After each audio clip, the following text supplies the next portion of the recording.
evening, everybody, and welcome back to the Mythgard Academy. This is session number 7 on the War of the Jewels.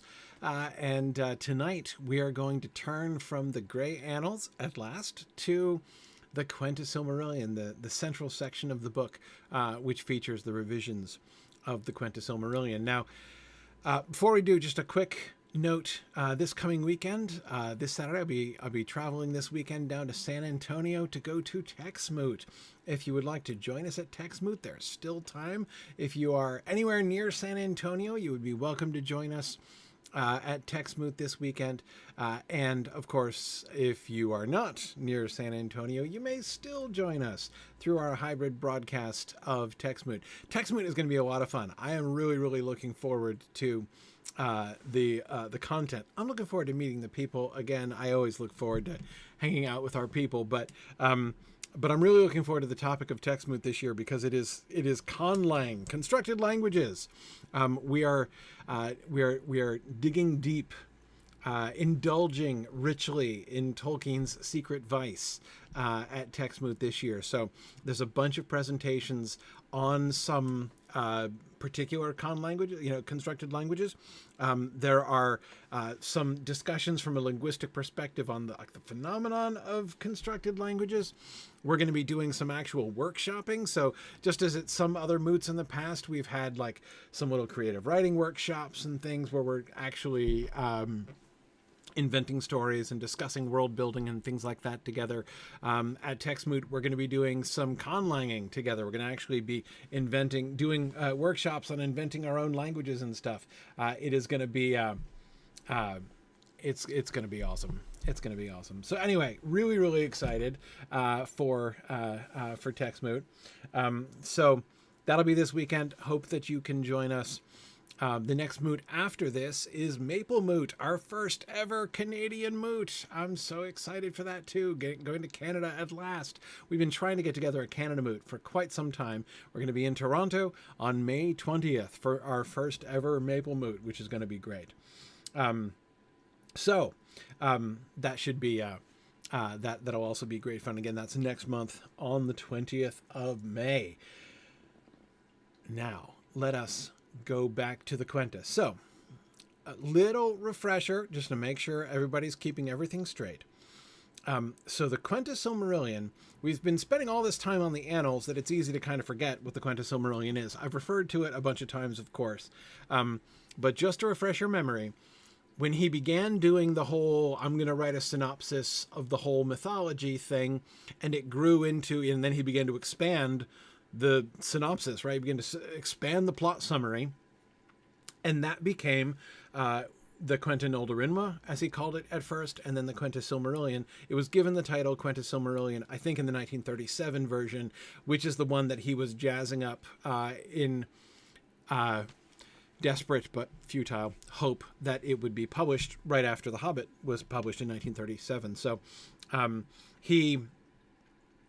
Quenta Silmarillion is like basically the third draft of this, third and expanded draft of this plot summary thing. Now, of course, Christopher Tolkien has maintained the title Quenta Silmarillion, right? So if you know the published Silmarillion, you've got the Ainulindale at the beginning, and then the Vala Quenta, the discussion of the Valar and some of the Maiar and enemies, and then you have the majority of the book is the Quenta Silmarillion, and you've got the chapters of the Quenta Silmarillion, that go all the way from the early shaping of Middle-earth all the way up to the War of Wrath, right at the end, and then of course at the end you've got the Akalabath and the Of the Rings of Power in the Third Age sections of the published Silmarillion. So the dominant main portion of the published Silmarillion is still titled, is this thing called the Quenta Silmarillion, and it is so. A lot of people, when they're looking at this early material in the history of Middle-earth, are expecting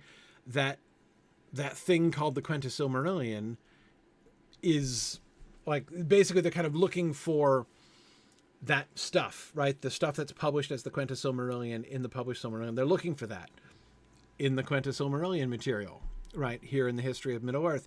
But of course, what we were already seeing in the Grey Annals, really all the way through the Grey Annals from one end to the next, just as we were seeing this in the Annals of Aman in the previous section, that is in the previous volume in Morgoth Ring, a very great deal of the prose as he was doing the annals, which of course, remember, was supposed to be just an accompaniment. So he's doing the synopsis, right? Chapter by chapter, major story by major story. Here's the outline, here's the summary, the overview of the major actions of the first age.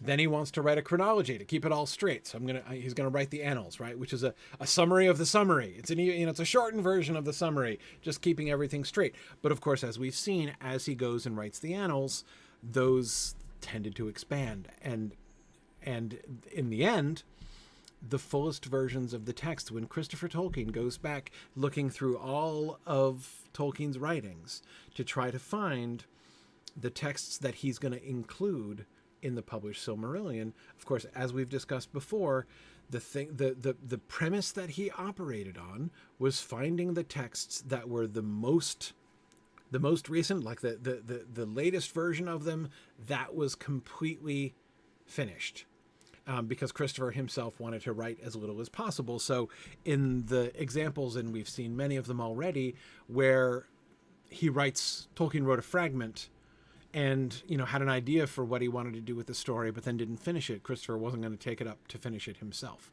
Instead, he would go back to an earlier version that was completely finished that he can include in the Silmarillion. But exactly, David. Maximum consistency plus completeness plus recentness. Exactly, those three things. If there were a more recent, complete version, but one that was just totally at odds with the rest of it, he would either alter some bits, like splice some of the new with some of the old so that it made sense, or he would just opt back for the old. But anyway, what we see when we go through the published Silmarillion, the what is represented as the Quenta Silmarillion in the published volume, and we go back and we look for the ancestor texts of those, like what documents is Christopher drawing the prose that we're getting in the published Quenta Silmarillion. Most of it comes from the annals, not from the Quenta Silmarillion at all. And that's kind of an interesting thing, right? The Quenta was this synopsis thing, and the annals seem to, as we were seeing in the Grey Annals, the annals seem to have kind of outgrown it, the Quenta, in some ways. It became bigger, fuller, more detailed than most of the entries in the Quenta Silmarillion, which, as you can see from this section that we were reading for today, Christopher didn't even bother to include most of the full texts, because most of it is the same. All Tolkien was doing when he returned to the Quenta, he did a remarkable thing for Tolkien, a remarkable thing. Not an unknown thing, but an unusual thing, right? We've seen Tolkien working before in our journey through the history of Middle-earth, and what would you expect to see if you knew that Tolkien was returning to a draft of something, a version of a story that he last wrote 14 years before, right? So it's been 14 years. He's going to pick up this story again and revise it. What would you expect him to do? Well, based on what we've seen in the past, very frequently, we might expect him to, yeah, exactly, Yarrow, start again from the beginning, right? Just rewrite it again from the beginning. In fact, he would often do this with far less. This is what we saw, of course, in The Lord of the Rings again and again, right? He wants to make some tweaks to the story. So instead of just going in and adding tweaks to the story, he's like, no, I'm going to start all over again, right? And I'm going to rewrite chapters 1 through 8 again, right?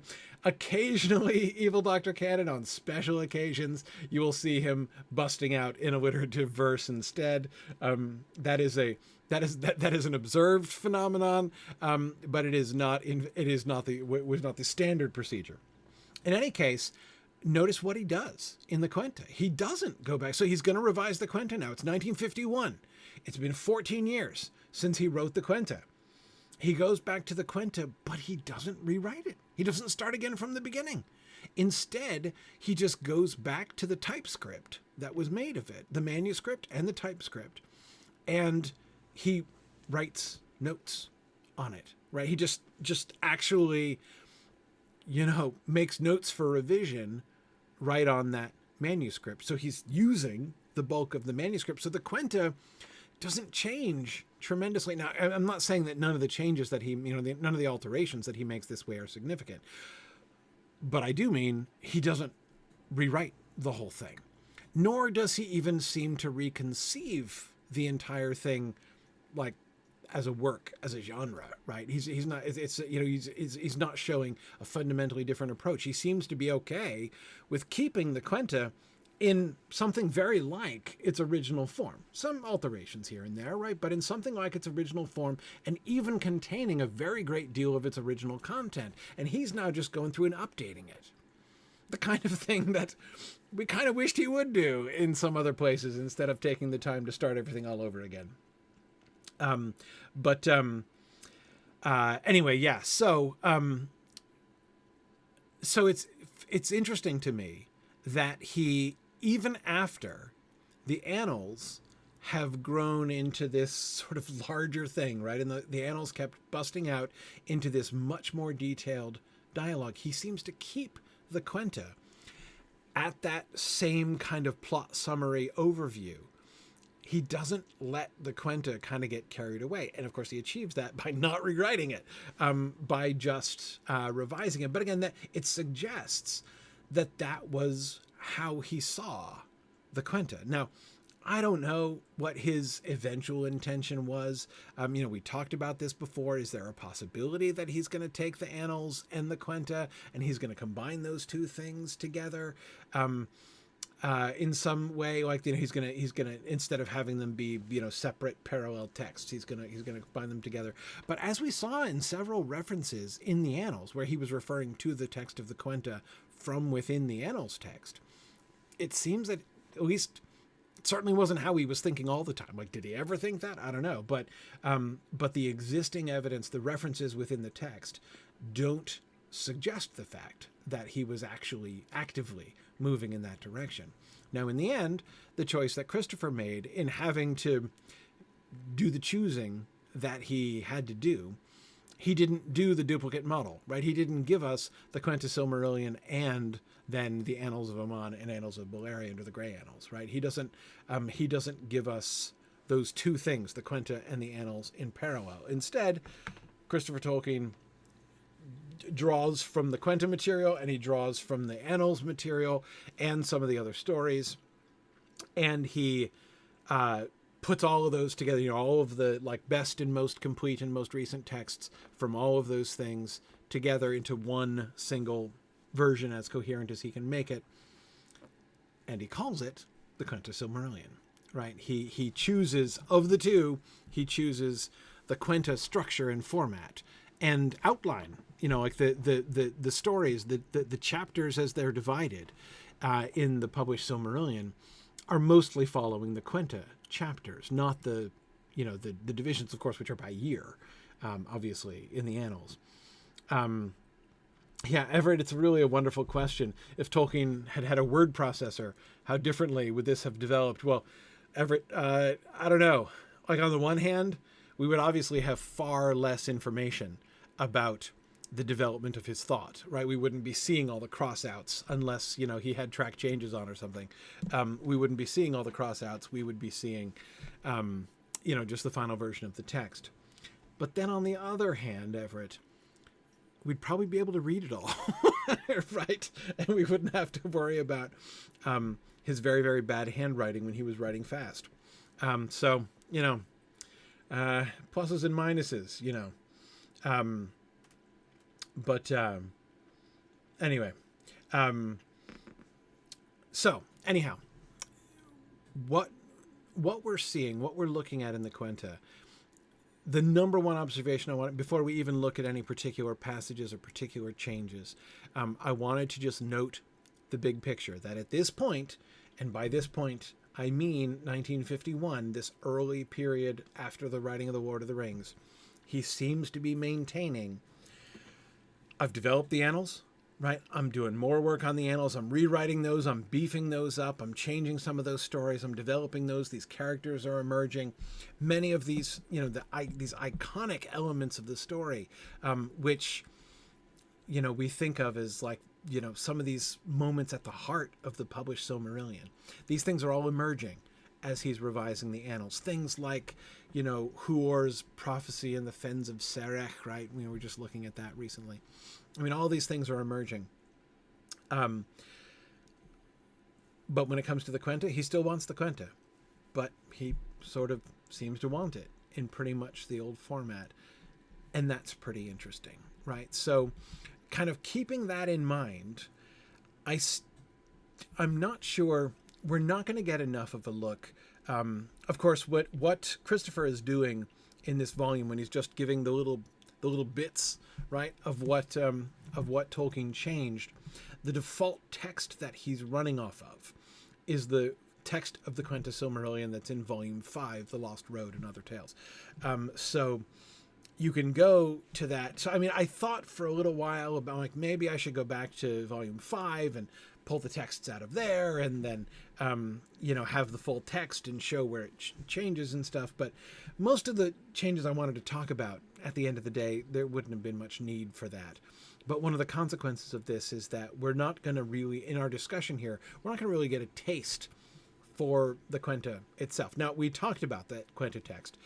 So if you want to go back in the playlist, either scroll back in the podcast episodes for the Mythgard Academy or go to the Signum University YouTube page and look for the playlist on The Lost Road, and you can find those discussions as we talk our way through the Quenta back there. But we're not going to look at all that again afresh, though it would be kind of interesting to do so in this context, knowing that he's kind of retaining that. But we don't have time to do that.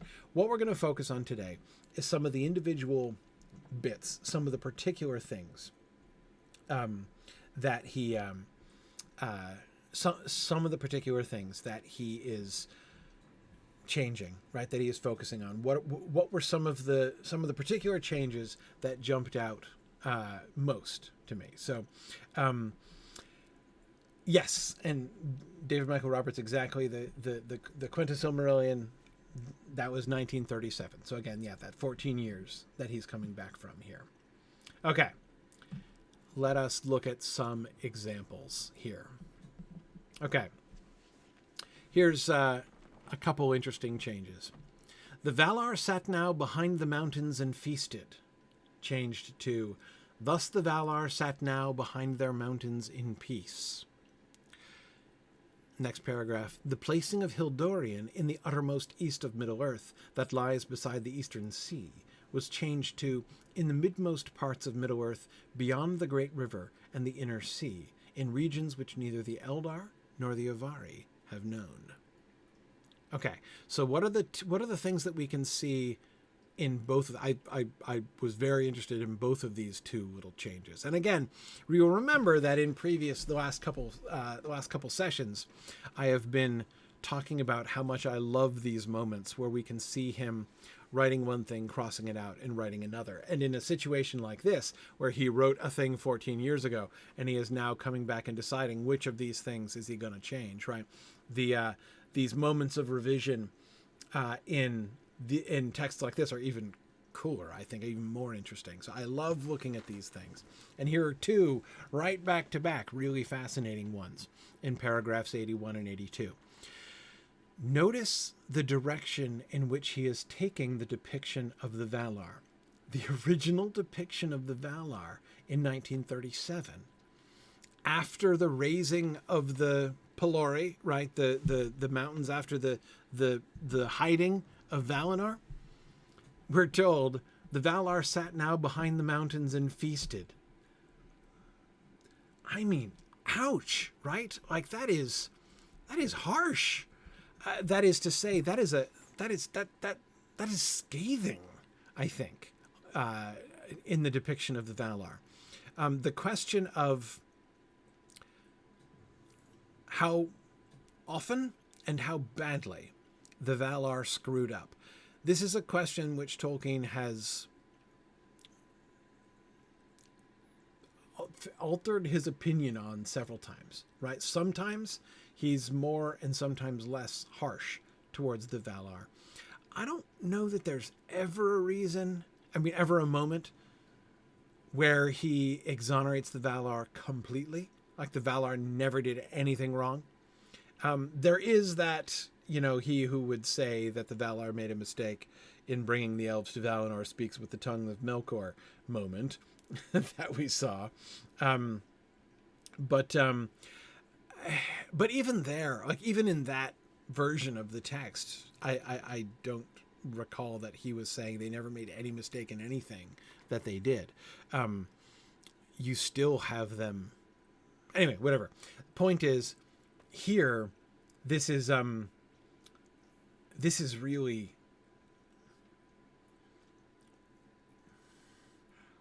the idea of them sitting behind the mountains and feasting while Middle-earth goes to rack and ruin, right, left behind. It feels like a fairly serious indictment. Now, when Tolkien returns to this in 1951, he softens it. Thus the Valar sat now behind their mountains in peace. That's not so bad, right? You can't blame them for being in peace. I think there's still an element, right, which wouldn't have jumped out at me if we didn't have the original version, right? If we didn't know that he had originally said that they sat behind the mountains and feasted while, Middle-earth was burning. Not burning, that's an exaggeration. But, Melkor's ruling. This is after the darkening of Valinor, right? This is after the return of Melkor to Middle-earth. That the Valar basically first defend themselves, right, by separating Valinor, but also by separating Valinor, cut themselves off much more significantly from Middle-earth, and therefore almost, not that they completely abandoned Middle-earth to Melkor, but they certainly remove themselves from its direct oversight. Yes, Yarrow says, the first sounds like they're callous. The second sounds like they're just a bit apathetic. Yeah, exactly. I think that's a pretty good characterization, Yarrow. I think I agree with that. It's still not a great look, that second version, but it's a better look than the first one. I do have to admit that. Yeah. Who cares if they're apathetic, Arthur? I hear you, right? Exactly. Why get so worked up about apathy? It's not worth the trouble. Yes. Yeah, exactly.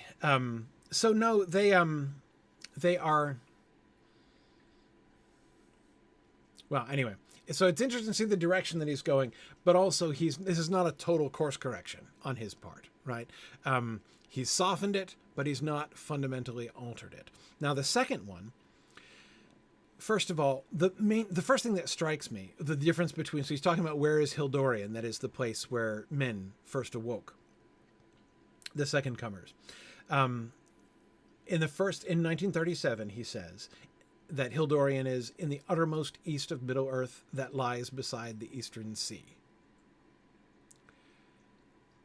And this is changed to, in the midmost parts of Middle-earth, beyond the great river and the inner sea, in regions which neither the Eldar nor the Avari have known.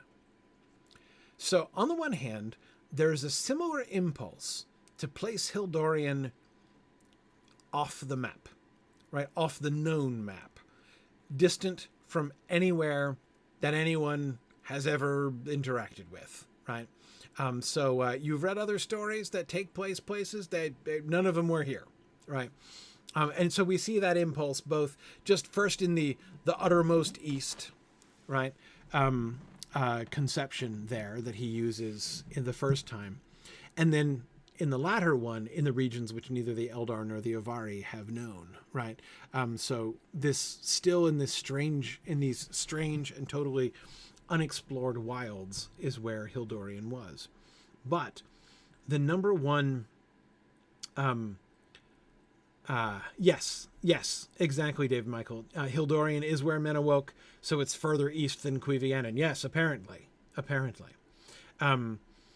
Yes. Now, okay. one of the main things that strikes me about the differences here, notice the difference in world building, right? Again, remember, all of these changes, pre-Lord of the Rings to post-Lord of the Rings, right? And this is the thing we need to keep reminding ourselves as we're reading what he's writing about the Quenta here. It's one of the things that's so exciting about both volumes 10 and 11 of the History of Middle-earth, is that we are seeing how the writing of the Lord of the Rings changes his perspective on some of his older stories, right? One of the things that we can see is how much more detailed the continent of Middle-earth is in his mind now. Because he's not only been working out that stuff on the far west coast, right, Beleriand and the areas nearby, but he's now worked out all the way, right, to Mordor and pointing towards Rhûn and Harad, right? He has much more. So the Great River, that's the Anduin he's referring to there, right, in the midmost parts of Middle-earth beyond the Great River. So across the Anduin, and keep going. And the Inner Sea, which I think the Inner Sea that's on the map, on the Lord of the Rings map, that white space way out there in Rhûn, basically, right?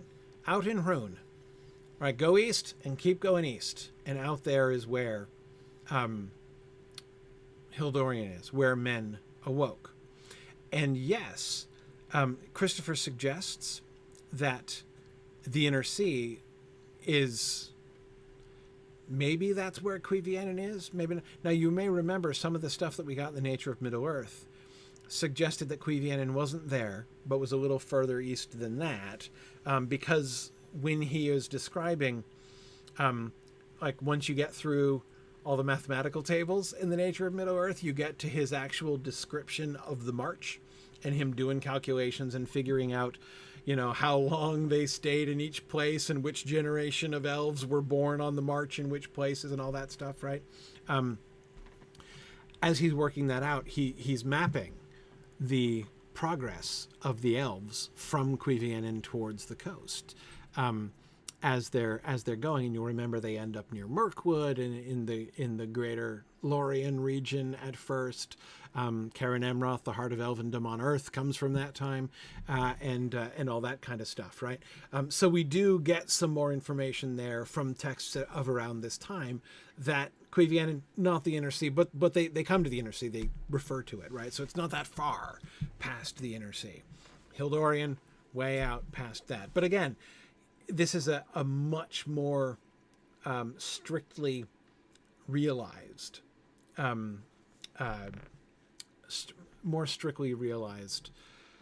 world. And yes, Chad, you're right that the Ambarkanta, which is also from that 1937 period, that same mid to late 30s period when he was trying to work the Silmarillion up for publication, the Ambarkanta, which is about the maps in the world and the shaping of the world, shows the topography different than we know it in the Third Age. Yes, absolutely.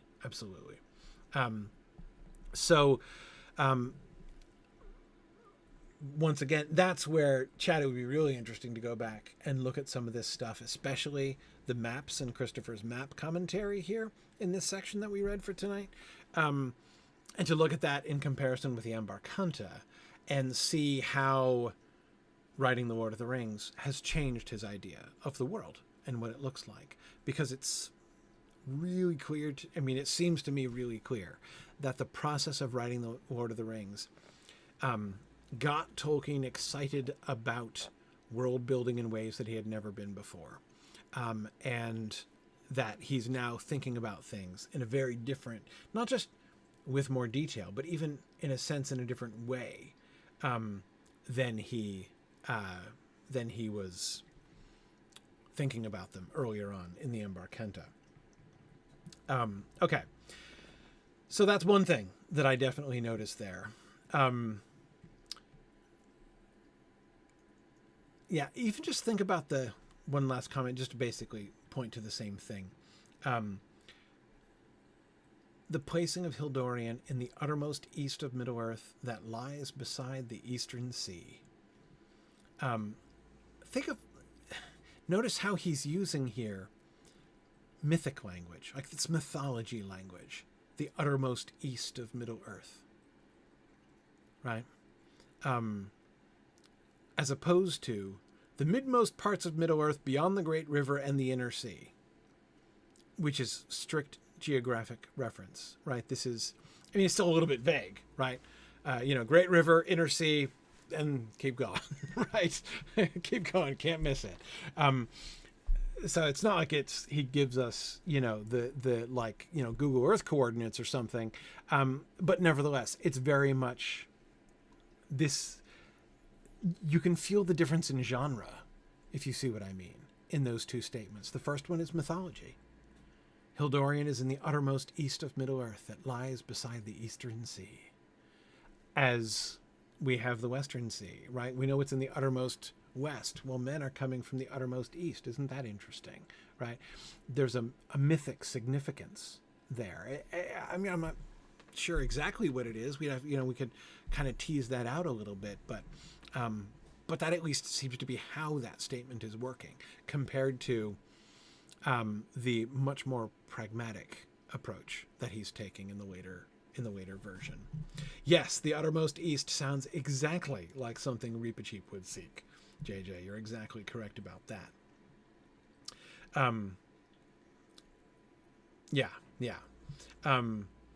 Yes, exactly. Sorry, Chad is pointing out Cuivianen was on the eastern shore of the inland sea of Helkar on the earlier map. So the inner sea was way west of Hildorian. Yeah, exactly. So again, he's not, as I say, he's not giving us this wouldn't work as a set of directions, right? Step 1, cross the Great River. Step 2, pass the inner sea. Step 3, can't miss it, right? No, you've got a huge amount of space to cross, and it's not going to really help you find it. Again, that's not the purpose of this passage, but nevertheless, it still shows a different kind of relationship with the story and with the landscape. Okay, anyway, let's keep going. Oh, man. At the end of paragraph 88, my father penciled on the manuscript. He, Feanor, gives the green stone to Maedhros. This is at Feanor's death, right? Feanor's death scene, he gives the green stone to Maedhros. But then noted that this was not in fact to be inserted. So he wrote that and then was like, nah, don't add it. It's fine. Right? Okay. And then a few paragraphs later, in paragraph 97, a new page in the Quenta Silmarillion manuscript begins with the opening of this paragraph, and at the top of the page, my father penciled. This is after the rescue of Maedhros by Fingon. So the rescue is what's happened in the interim there. At the top of the page, my father penciled the green stone of Feanor given by Maedhros to Fingon. This can hardly be other than a reference to the Elessar that came in the end to Aragorn. Cross-reference the note given under paragraph 88 that I already quoted up there, referring to Feanor's gift at his death of the green stone to Maedhros. It is clear, I think, that my father was at this time pondering the previous history of the Elessar, which had emerged in The Lord of the Rings. Now, of course, Christopher points out, of course, he included a big section on the Elessar in Unfinished Tales, including the further thinking that Tolkien did. He decided it was not going to be Feanor who makes the Elessar. It's going to be Celebrimbor who makes the Elessar, right? So he wrote a couple of Celebrimbor stories. Well, stories, I say. Scenes, perhaps, more fair. Scenes and outlines, essentially. But included in that was the paragraph which points plainly to the unrequited love triangle between Celebrimbor, Galadriel, and Celeborn. But anyway, yes, exactly. So, David Michael, yeah, the two Elessar theory is part of it. Yeah, that there was the big, old-fashioned, hardcore Elessar, and then there was the knockoff copy that was made later on, and it's the modern knockoff copy that Aragorn has. Yeah. Right, JJ says, finally proving that Celeborn can succeed at something. That's right. That's right. Well, I mean, always, JJ, like the one thing Celeborn has always done is like get the girl somehow, right? Like that's never been the mystery. The mystery is why. But anyway, yeah. Okay. So anyway, that's not important. The important thing is this is really interesting, right? One of the things that he's doing, the LSR is one example. Of course, Unfinished Tales is full of these things. This is one of the most fun things about Unfinished Tales, is that you can see so many things that emerged during the writing of that story that Tolkien had no idea, right? That like one of the first things that Tolkien does when he finishes The Lord of the Rings is sit down and figure out the stories that he didn't know, right? That he encountered. Like, oh, so Aragorn has this green stone, like that Galadriel gives it. Where did she get it? What's up with that? Right? There's this green stone. It's clearly important, right? I mean, Aragorn tells Bilbo he has to include a green stone in his Eärendil poem. It's his only editorial suggestion, right? Anyway, so this green stone emerges, the elf stone. And so Tolkien begins to ask, what was that?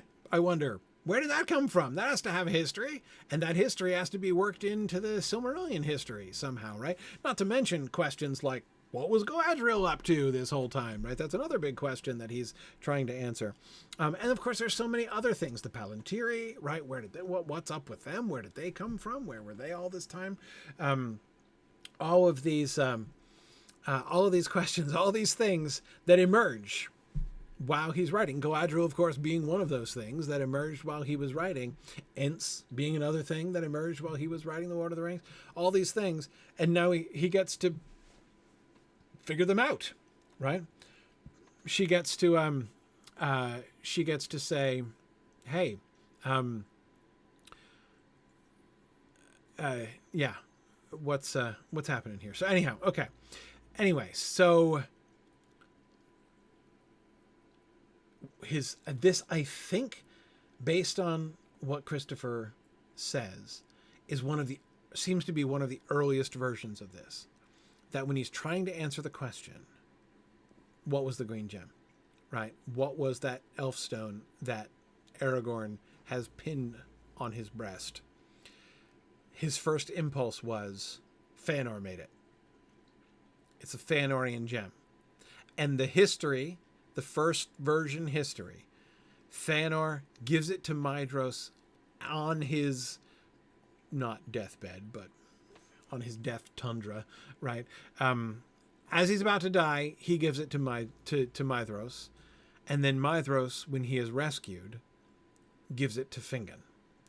And so thus it would come down through the line of Fingon and somehow end up in Galadriel's hands sooner or later.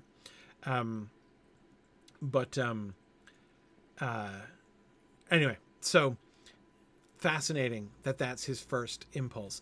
Notice, by the way, how dominant Fëanor is in Tolkien's imagination, right? It is a fascinating. It's so easy to forget. I think about, of course, the jokes that our friends at the Prancing Pony are always making about Fëanor and the Fëanorian, the Fëanor pinata and all that stuff, right? They make a lot of jokes about Fëanor and his bad behavior, and it's easy to get into that mode, right? I mean, they're totally not wrong, right? I totally sympathize with all of that, but it's very clear that when Tolkien thinks of Fëanor, you walk up to Tolkien and say, Fëanor, right? The first thing he thinks of is not, the epic bad actor, right? The maker of many, many horrible, horrible decisions.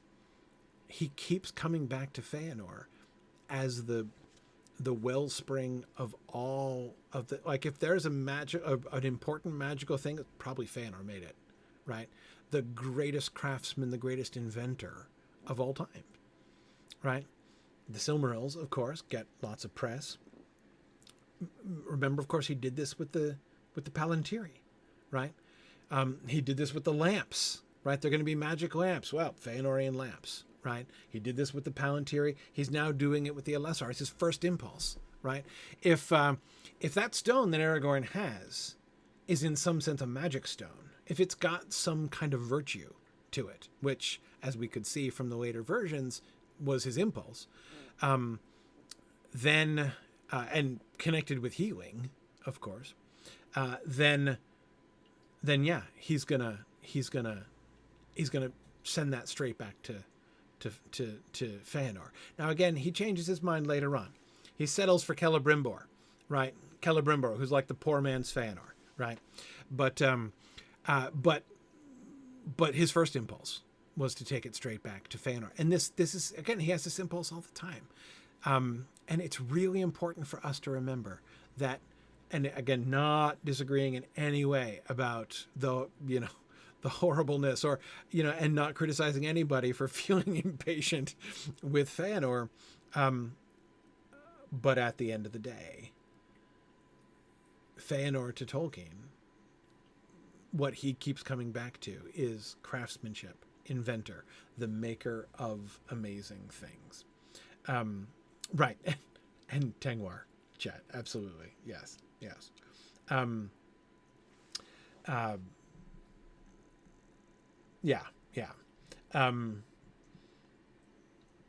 Okay. So let's keep going. Speaking of Galadriel, this is a passage which is familiar, but again, interesting in this context, approaching it, from this 1951 perspective. Because Galadriel has no backstory. We cannot forget, Galadriel was invented as he went. She was as unexpected. She was as much a discovery on the road as was Treebeard or Rohan or, the Palantiri or by any of these other things, right? But the status that she achieves within the context of the story absolutely necessitates a significant backstory from her. So, you're Tolkien. You've just been writing the Grey Annals. What do you do? How do you integrate? Where could Galadriel fit? On the one hand, in order to make Galadriel the hero of a bunch of stories in the Silmarillion, you'd have to rewrite a bunch of them. And maybe you're not excited about that in 1951 when you think you've got a pretty short deadline, right, to turn around a publishable version of this, to get that out to the publishers, to get them to publish it with The Lord of the Rings, right? So you're on a timeline. You can't rewrite all the stories with Galadriel as the hero of the stories now, right? But, so you've got to squeeze her in somewhere. Where do you park her, right? Where do you put Galadriel in the first age material that makes sense? Especially, when you've been writing the Grey Annals. And it came to pass that Inglor and Galadriel were on a time the guests of Thingol and Melian, for there was friendship between the Lord of Doriath and the house of Finrod that were his kin, and the princes of that house alone were suffered to pass the girdle of Melian. Then Inglor was filled with wonder at the strength and majesty of Menegroth, with its treasuries and armories and its many-pillared halls of stone, and it came into his heart that he would build wide halls behind ever-guarded gates in some deep and secret place beneath the hills. And he opened his heart to Thingol, and when he departed, Thingol gave him guides, and they led him westward over Sirion. Thus it was that Inglor found the deep gorge of the river Narog, and the caves in its steep further shore, and he delved there a stronghold and armories, after the fashion of the mansions of Menegroth. And he called that place Nargothrond, and made there his home with many of his folk, and the gnomes of the north, at first in jest, called him on this account Felagund, or Lord of Caverns, and that name he bore thereafter until his end. Yet Galadriel his sister dwelt never in Nargothrond, but remained in Doriath, and received the love of Melian, and abode with her, and there learned great lore and wisdom concerning Middle-earth. Okay, so let's start with Galadriel, and then we'll come back to Finrod here. So, Galadriel, the first thing to notice is that her name is still Galadriel. right, with the eth there, the th instead of the d. And Tolkien notes elsewhere that he only changed it he was thinking of doing that, or even spelling it dh, Galdhriel, in the Lord of the Rings text itself, but he settled on just the D because the DH was too uncouth to English readers. It would just basically look too weird. So it sort of seems that, like, in his heart, he always thought of her as Galadriel, with the th, there were the dh there, which means a voiced th. Galadriel, not Galadriel, but Galadriel. It seems like in his heart he always thought of her name that way. The D was like a compromise because he thought the public couldn't handle it, essentially. So that's one thing that we remember here. But again, remember, this is post Lord of the Rings. So he's already settled on the D for Galadriel's name in the Lord of the Rings. But when he goes back and integrates her into the Silmarillion, what does he do? Keeps the DH, right? He keeps the eth. He keeps the th sound. So that's why I think in his heart he never changed it, right? I think he always thought of Galadriel that way. But so that's one small thing. Where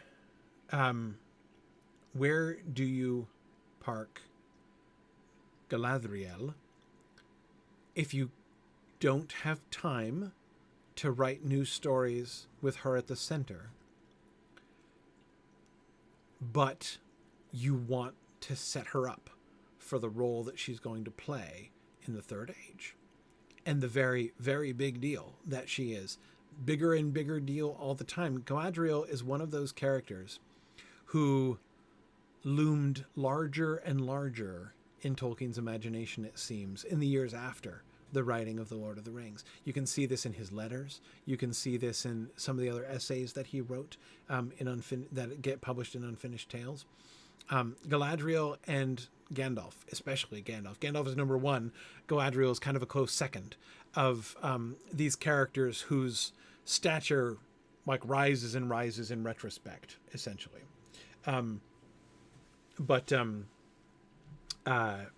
Anyway, okay, so what do you do with her? You put her in Menegroth, right? You put her in Doriath. But remember the whole new perspective that we've gotten on that now. Remember how Melian looks from the perspective of the Grey Annals. From within the frame of this time period in Tolkien's life, 1951. From the standpoint of 1951, he takes Galadriel and he says that she received the love of Melian and abode with her, and there learned great lore and wisdom concerning Middle-earth. Remember who she is, Melian, right? She is the genius loci of Beleriand. She is like Melian is to the continent of Beleriand, like the subcontinent of Beleriand, as Tom Bombadil is to the Old Forest, right? She is a huge deal. She is the local goddess of Middle-earth, and Galadriel becomes her pupil, right? Galadriel, she becomes, Melian becomes the mentor of Galadriel. This is not just like a training course in how to be a queen. This, in the 1951 context, in the context of the Grey Annals that we read, remember the huge mythic significance of Melian and her relationship with the land. Now, it's not to say that Galadriel achieves the same level, right? That she can do what Melian can do, that she has the power and the stature of Melian. She doesn't, and she can't. And yet, remember what happened to Thingol. Thingol joins himself to Melian, and he is transformed, right? He becomes a, like, technically, he's sort of he's sort of a dark elf in the sense that he never went to live over in Valinor, right? But he is one of the Calaquendi on two important technicalities. One, he has seen the light of the trees, right? Because he did have that whistle-stop tour of Valinor with the other two ambassadors at the beginning. So he technically did go to Valinor and see the trees briefly. But then he marries Melian and seriously levels up, right? And when he emerges, remember the way that he is talked about. He is almost like a god himself. And Galadriel is taken on as Melian's apprentice. So remember in The Lord of the Rings when Sam is functionally praying to Galadriel? And it seems like she's answering his prayers, right? I mean, what exactly is going on there is hard to understand in some ways. And even Sam seems a little bit uncertain about it, right?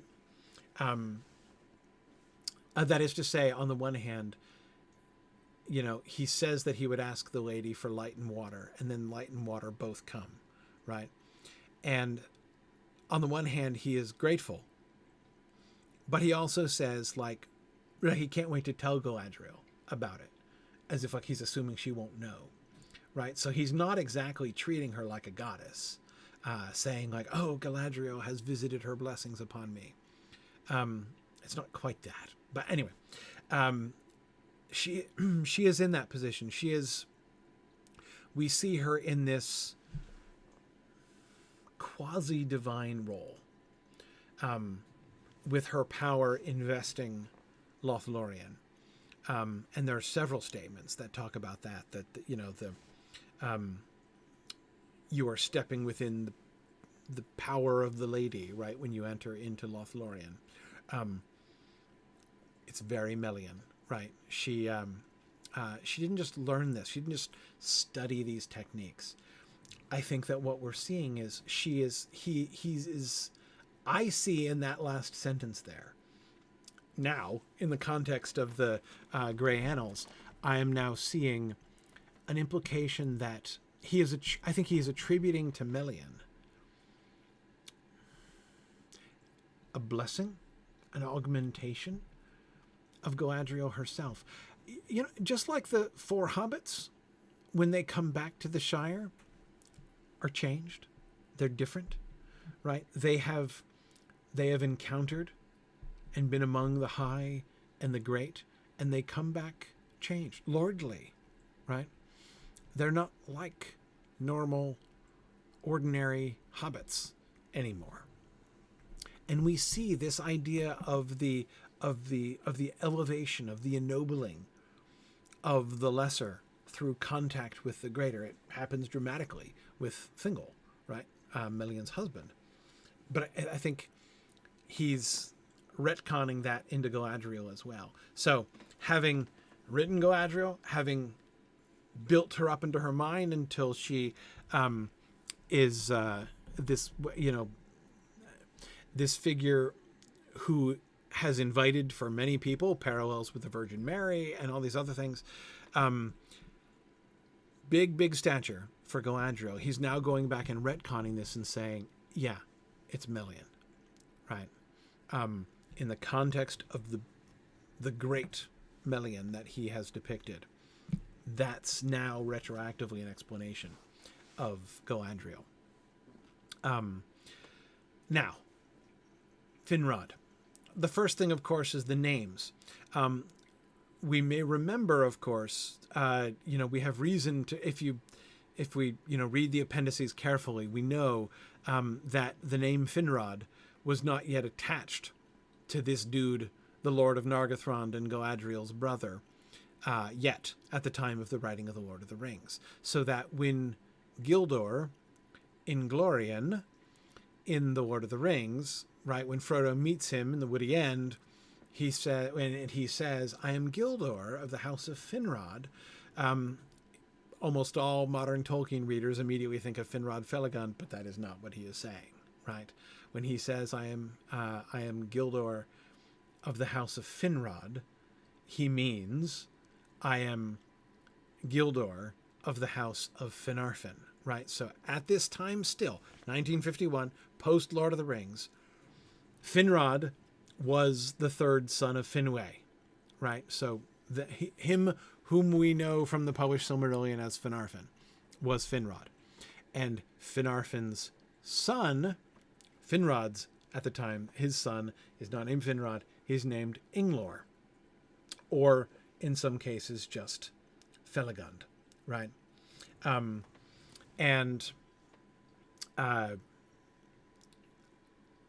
Okay, and so this, of course, does both.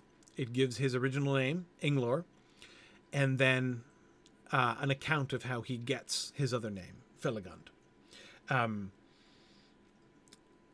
Yeah. Oh, it is the same house. Notice who Gildor seems to be, right?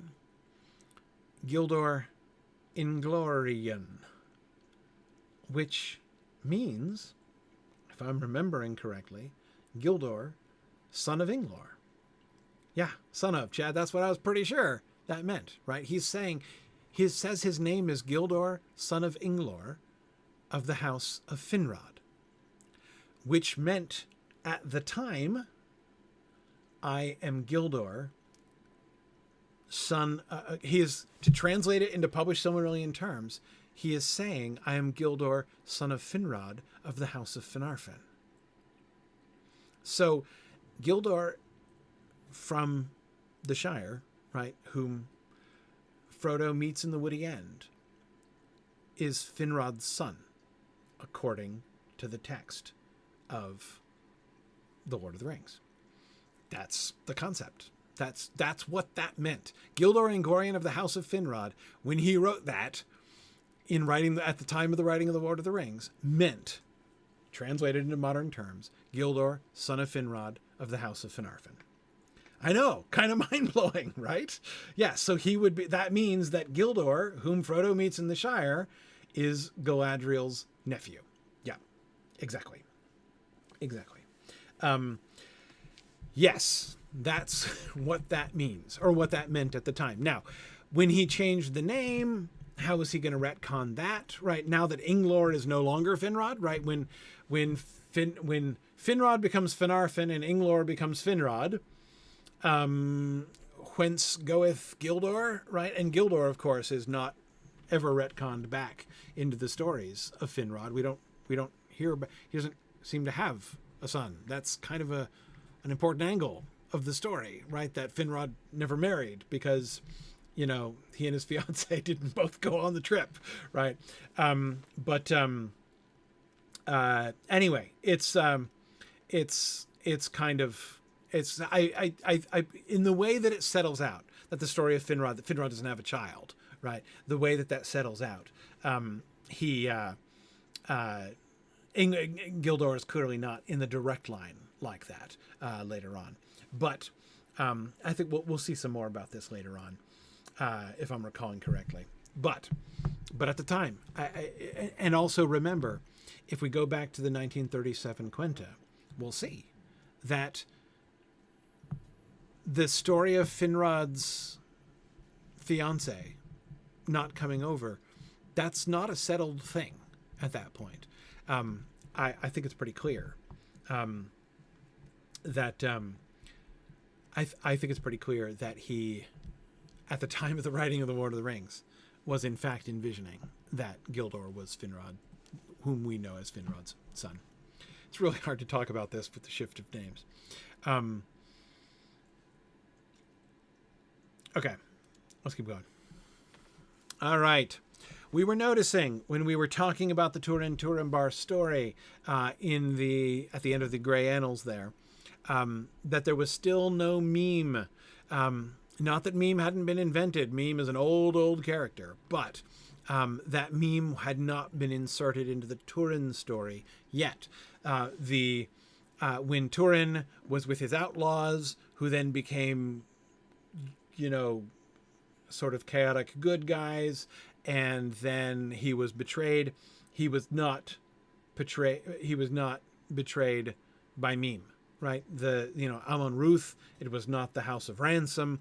That element of the Meme element of the Turin story there surrounding Amon Ruth and Turin's betrayal had not yet entered the story. Tolkien was still operating on the basis that he was betrayed by a human, right? Originally an elf and then a human. And that story is old. That goes all the way back to the original Turambar story, I believe. But now we are seeing it. Now in this revision of the Quenta, we're getting the introduction of Meme into the Turin story, which, by the way, suggests that this is being done after that portion of the Grey Annals was written, right? Okay. Against the name Felagund, my father wrote this note. This was in fact a dwarvish name, for Nargothrond was first made by dwarves, as is later recounted. An important constituent text among the Narn papers is a plot outline that begins with Turin's flight from Doriath and moves towards pure narrative in a long account of Turin's relations with Finduilas and Gwyndor in Nargothrond, which with some editorial development is given in Unfinished Tales, page 155-9. In this text, the following is said of Meme, the petty dwarf. Meme gets a certain curious liking for Turin, increased when he learns that Turin has had trouble with elves, whom he detests. Meme, that is, detests them, presumably. He says elves have caused the end of his race and taken all their mansions, especially Nargothrond, Nulu Chizidun. Above this dwarvish name, my father wrote Nulu Chizdin. This name was used misspelt in the Silmarillion, but that's another one of those classic Christopher Tolkien moments, right? He doesn't speak of himself explicitly in the first person there, but you've got to love when Christopher Tolkien goes out of his way to point out things he screwed up in the Silmarillion, right? Yeah. Not only did I include the wrong name, I misspelled it, right? He says. So Christopher was so his editorial posture is so humble. But anyway, all right. This idea of Meme, not just of Meme, because we're not going to really be talking yet about Meme's role in the Turin story. That'll come in later. That is, we'll discuss that later on. What is coming in? What is entering to the story here in the Quenta Silmarillion revision is the concept of the petty dwarfs. This idea of this, what is it? What is the idea of the petty dwarfs? This is something we've been kind of interested in. At least I've been interested. I've been waiting for this. I've been waiting for the moment when the petty dwarves actually enter into the story. And here we go. This 1951 revision of the Quenta seems to be the moment when the petty dwarfs come in. Now, remember, I said that Meme is an old character, right? Really, when I say old character, he's an old character in every sense of the word. Meme was not only a character in the original Book of Lost Tales, the character of Meme looms over the Book of Lost Tales to such an extent that the curse of Meme begins to be more influential to the plot than the Silmarils themselves by the time we get to the end of the story. The story of the Nauglafring, which is the original Nauglamir, a name for the Nauglamir, the dwarf necklace. When that is taken from Meme, so Meme's role in the story is he's the one who's killed by Hurin. He's killed by Hurin, and the Nauglafring is taken from him. And when it is, he levies a curse on, he levels, I should say, a curse on Hurin and his men. Hurin is not alone at the time when this is done there. Anyhow, he curses Hurin, and then he curses the treasure, and this ends up bringing the curse of Meme. It just never ever goes away. It continues to be operative all the way through and including the journey of Eärendil. The curse of Meme is still serving to screw up the journey of Eärendil itself in the Book of Lost Tales version. As far as he didn't write the whole Eärendil story, but there's the outlines that he wrote suggest that. And when I say he is old in more than one sense, so he's old from a literary perspective in that he was a character in the stories way back at the beginning. He is also old in a sense that he was the original dwarf. In the old stories, Mime was the father. He was Durin, basically. Mime was the father of all dwarves. He was the original dwarf. So he was a huge deal. So Mime's been around, right? But the concept of the petty dwarves, now that's the thing that's new here. Again, remember, Mime was not only not a marginalized dwarf in the old versions of the story, he was the mainstream of the mainstream, right? I mean, he was the wellspring of all dwarves, right? Far from being an outcast, an outcast, marginalized dwarf. But now he's a petty dwarf. And what is the note? What do we see emphasized about Mime here? His detestation of elves, his complaints about elves, right? It's the animosity between elves and dwarves. Not only does he just hate on elves, he says that they caused the end of his race and took their homelands. It's a big deal. They're serious accusations he's making against the elves there. So this story, the word I'm tempted to use, it might not be a fair word, I'm tempted to call it an unnecessary story. Unnecessary in the sense that it doesn't solve a problem or something, right? There are some problems in the stories that need some kind of solution, right? There's a role in a story that a particular character can fill, or a change to the story makes the story work better, makes it more streamlined in some way, right? We don't need petty dwarves. Like, their story isn't going to be central. In fact, of course, if you read the published Silmarillion, you may think, as I always thought, reading the published Silmarillion. I mean, again, I remember reading it when I was younger. Not that young, because I failed to read it when I was young. But when I was younger, reading the published Silmarillion, I recall thinking like, man, this stuff about the petty dwarfs is pretty random. Like, randomly, these references are sort of randomly shoehorned in. I wish we had the whole story of the petty dwarves, right? Where do they, what is up with them? Why are they there? What exactly did the elves do to them? I mean, is Mime right? Is he like, is he misunderstanding, right? Is there a perfectly rational explanation for this whole thing? Yeah. And Jeremy, I agree. Connecting everyone's favorite elf, Finrod, to genocide sounds problematic. It sure does. It sure does. Right. And yet this is the impulse that Tolkien has, where he's like, okay, no, let's add a little texture to the dwarf concept by having this separate subspecies of dwarves, which has this, not just an animosity to the elves, but has bad blood with the elves in these ways, right? And I'm going to use it, what's more, not to solve a problem in one of my older narratives, but to create a problem, right? Hey, don't you love Finrod? Isn't the story of Finrod great? Right? Finrod, Felagund, Lord of Nargothrond. Who doesn't love Finrod, right? And now here in 1951, Tolkien's like, actually, you know what that really needs? An indigenous people problem. Yeah. Let's impose that on Finrod. Let's levy an accusation. Let's just paint an asterisk next to the Nargothrond story and say, P.S. they stole it from the petty dwarves and possibly annihilated them, right? Like, seriously, does that seem like a good idea? That's what Tolkien did, right? So why does he do this, right? What is going on? So we'll see more as the petty dwarves emerge and as Meme's character emerges in the story. But this is certainly something I'm going to be interested in. I certainly don't think that the version that, what we get in the published Silmarillion represents the, the full,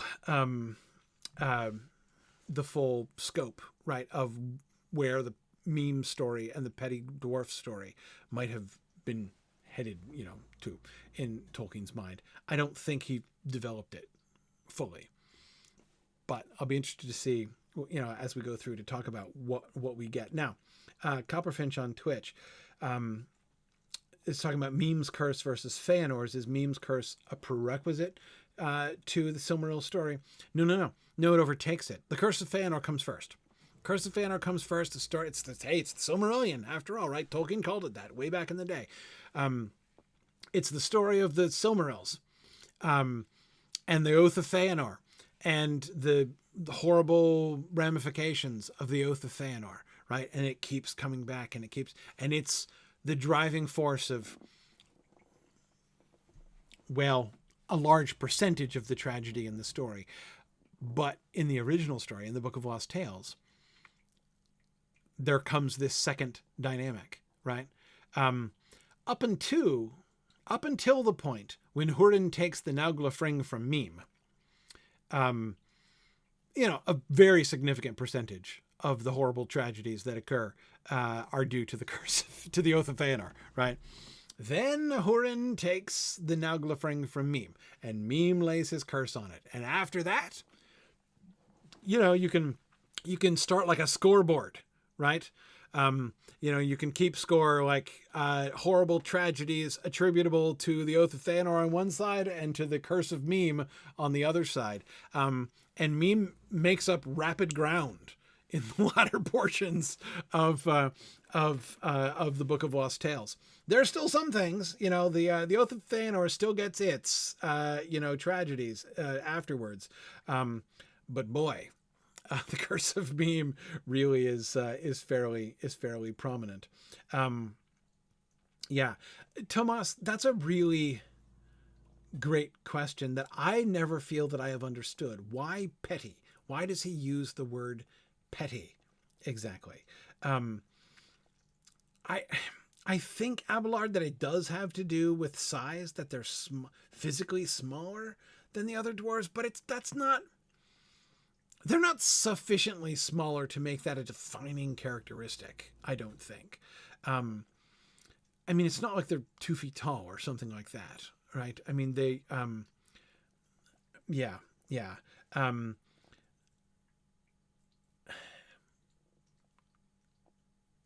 I haven't done this, but it would be interesting to do a word study of Tolkien's use of the word petty. No, I do not believe that the word petty means like vindictive. More like petty larceny, Everett. Yes, exactly. Unimportant, minor. One use of the word petty I can think of off the top of my head in The Lord of the Rings is the phrase petty kings. A petty king, right, like petty cash. That's exactly the context, like that. Evil Dr. Cannon, that's just right. A petty king is a king, who's a king of a country in his kingdom stretches from like here to like, a furlong in every direction, right? So I think that, but again, even then, in what sense? Individually? As a people? Like, are they unimportant, or, are they just like the minor league dwarves in some sense? Like, what exactly, so I'm not really completely sure. Now, Leaf of Starlight, that's a really great question. The name does seem to have an aspect of rudeness in its diminishment of them. That is, if you were to call a king, somebody is like, I am king, and you're like, well, you're a petty king, right? not just as an adjective, like you're a king who is petty, right? But you're a petty king with a hyphen, right? I doubt that the king that you're talking to would be delighted to be called that, right? Yeah. Oh, there we go. Maureen has one. Turin's thought again rose above his life in the wilderness as the leader of a petty company. Very good. Very good. The leader of a petty company. Yes. You know, an insignificant band of outlaws that isn't accomplishing anything, right? Anyway, so we'll see more about how this developed. But this is the thing, right? So I don't think this is just meme coming back, right? I mean, it is meme coming back, but I think it's not just that. So they're the two things that are going on, both of which are really kind of interesting independently, and that in combination, I find them very interesting. One, Tolkien's invention of the petty dwarves and all of those problematic implications that creates, right?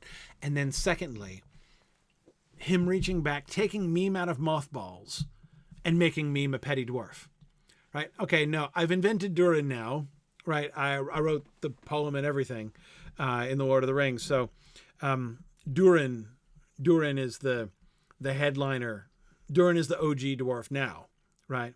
So meme has been ousted, mythologically speaking. I'm going to bring him back, and I'm going to bring him back as the poster child for this new problematic group of dwarves called the petty dwarves. So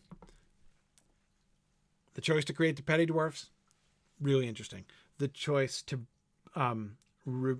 take meme out of mothballs, really interesting, and bring him into the Turin store. The combination of those two things, the identification of meme with the petty dwarves, oh man, this is that is fascinating stuff when you go back and look at meme in the old days. But anyway, yeah, cool. Okay, more on the petty dwarves. Can't get enough. This is what I don't have a lot of commentary on the maps.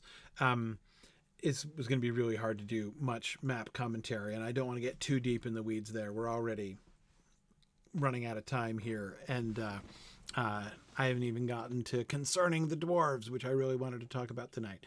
But in thinking about meme and my fascination with the development of the petty dwarves thing, we can see from the maps that he is thinking about it, right? He is the dwarf. The petty dwarves are appearing on the maps. And like, as he is doing more dwarf world building, or rather as he is integrating the dwarves more thoroughly into the much more detailed world building that he is now want to do, he's thinking about the petty dwarves. Oh, cool. Maureen, awesome. Maureen is doing some great research here. Tolkien also says that this is Maureen in the context of the Arnorian Civil Wars, I think. That after the Civil Wars broke out, the Dunedain were divided into petty realms. Yes, again,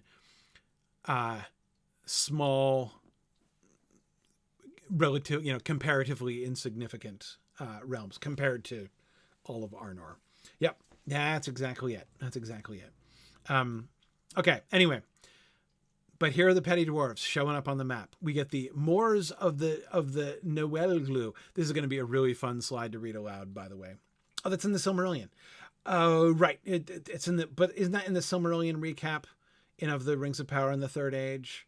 It's pointing to the first part of the Third Age, right? That's the time period that it's alluding to. I might be wrong, but pretty sure that's what I'm remembering. Anyway. Okay.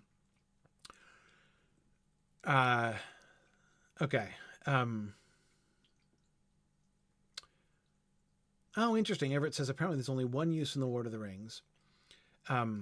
Small things of border war that now seemed useless and petty, shorn of their renown. This is Faramir reporting to Denethor, right? Useless and petty. Yes. Yeah. Yeah, I think that's the same usage. Now, it's not used as an adjective there, like petty realms or petty kings or the petty company. Yeah, leader of a petty company. Um, but um, but yeah, you can still see the core idea of what petty means. Um, I one thing, but it's hard when you're using a word like that not to let the modern usage, the "don't be petty" usage creep in. But um, I don't see any evidence for that usage in Tolkien's usage. You can see how they're connected to each other. Uh, they're not wholly disparate ideas. But the idea of pettiness in a person's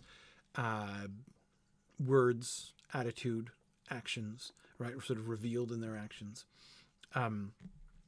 It's that is not that's not how it's ever being used in any example anybody's found. Yes, it's used as an adjective for stuff. Exactly. Yeah, useless and petty. Yeah, small scale and meaningless. Anyway, okay, back to the Moors of the Nueglu. Let me not further postpone the reading of this slide. I'll do the best I can. Moors of the Nueglu. Among the Narn papers, there are many texts concerned with the story of Mîm, and in these are found an extraordinary array of names for the petty dwarves. Neweg, Neweglin, Nuenog, Naugneben, Nebennaug, Nibbenog, Nebeninog, and Nibbenog, Nibbenogrim, Nibbennoig, Nognith. The name on the map, Nueglu, does not occur in the Narn papers. Now, yes, the Moors of the Nueglu does sound like a 1920s adventure novel, Arthur. You're correct about that. Anyway, okay, so notice this is this list of names is deeply suggestive to me, right? Deeply suggestive because we know where Tolkien's stories tend to come from, right? They tend to come from languages. The fact that he is in this time, in this period, early 50s, experimenting with a bunch of different names, trying to find the right name for this group, shows like this is Tolkien's invention at work, right? This is how he does it. Let's think through the names. Let's tweak that. So yeah, again, I think what I see in this is this convinces me more than anything else that we've seen. This convinces me that this concept of the petty dwarves is not something, it's not just a little throwaway, it's not just like a little reference that he kind of tosses out in a story and is like, oh, what's that? I have no idea. Let's move on, right? He wasn't moving on. He was sitting with it. He was sitting with it and trying to figure out their story.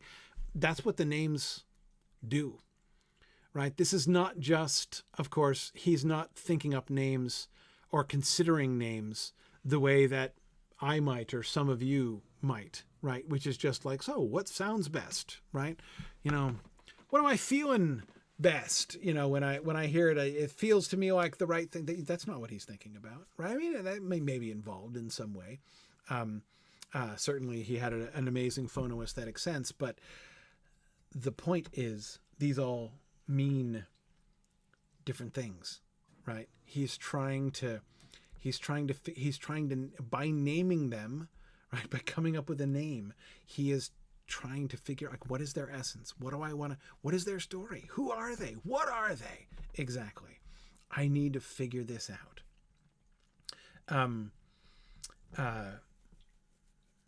Yeah, and he does sometimes change names and then go back and change the language so that it fits. Yes, yes, I agree. I agree. Um, exactly, Fan Arrows Pizza. Tolkien's form of brainstorming is philology fun. That's exactly it. Um, yes, yes. Now, a couple things that I want to acknowledge, and then I think I'm gonna have to let you guys go. We're getting late. But two things I want to acknowledge here. First, somebody was just saying, yeah, Tomas was just saying that they're all dangerously close to Nibelungs, right? Yes. Doesn't it sound like Nibelungs? Nebinog, Nebinog, Nibinog, Nibinogrim, Nibelungs. Yes, it does sound similar to the Nibelungs. It's not the same as the Nibelungs, but I agree. It definitely, there's some reminiscence there. The story of the Nibelungs, of course, there's a ring in there, and a dwarf, and a curse, and all kinds of things. This is, one of the great Germanic stories of all time, enormously influential in Tolkien's mind. He loved the story of the Nibelungs, and I will say the story of Mime. The other thing that I was going to add to that, to the mere sound, like it's hard not to think of the Nibelungs when I'm reading out that list, right? I agree with that, Tomas. And it's particularly conspicuous that these names that sound like the name Nibelung are being attached to the most Nibelung-like story in all of Tolkien's mythology. The story of Mime, and Mime the dwarf cursing the treasure, which then gets taken, and the curse gets screws up everybody's lives. That's a very Nibelung-like story as well. It is one of the most Germanic stories. I mean, there's some elements, like the story of Turin Turambar is very Finnish, right? It's very, he's doing a close adaptation of the story of Kullervo from the Kalevala. But the story of Mime and the curse of the Nauglafring is very Nibelungs. It's very very Germanic. Lots of clear influence there. So yeah, it's going around, right? But there's a very Germanic flavor to this whole petty dwarf thing, right? And if we weren't getting that from the sound of the names, which could be a kind of linguistic coincidence, conceivably. He's not deriving these from that name, from that Germanic name Nibelung. But it does sound like it, right? It's hard not to think of it when you're hearing Nibinog. But at the same time, when he brings in Mime, when he connects Mime and the curse of Mime to it, it's kind of a smoking gun. There you go. Dolores Stroke says, everybody needs to join Isaac Schendel's Middle High German space class. They're reading the Nibelungenlied in Middle High German. Oh man, Dolores Stroke, I was this close to learning Middle High German just so that I could read the Nibelungenlied and Wolfram's Parzival and Tristram's what do you call him? The Tristram and his old by Gottfried von Eschenbach. No, Gottfried von Strasberg, Wolfram von Eschenbach. Anyway, those three poems, I loved those stories, and I almost learned Middle High German just so that I could read those, but I didn't have time, and I ended up going a different direction. But yeah, so good, so excited that Isaac is offering Middle High German in space. Gottfried von Strasberg, so good, right? I mean, his Tristan is my favorite Tristan story of the whole of all of the Middle Ages. So good, so good. Anyway, all right. So with that commercial for Middle High German, we will leave off today. Next time, more dwarves, much more dwarves as we continue. Hang on, we gotta figure out where we're going up to. I actually forgot to do this. All right, hang on a second. Let's figure this out. Let's see, where are we going? We're going to read through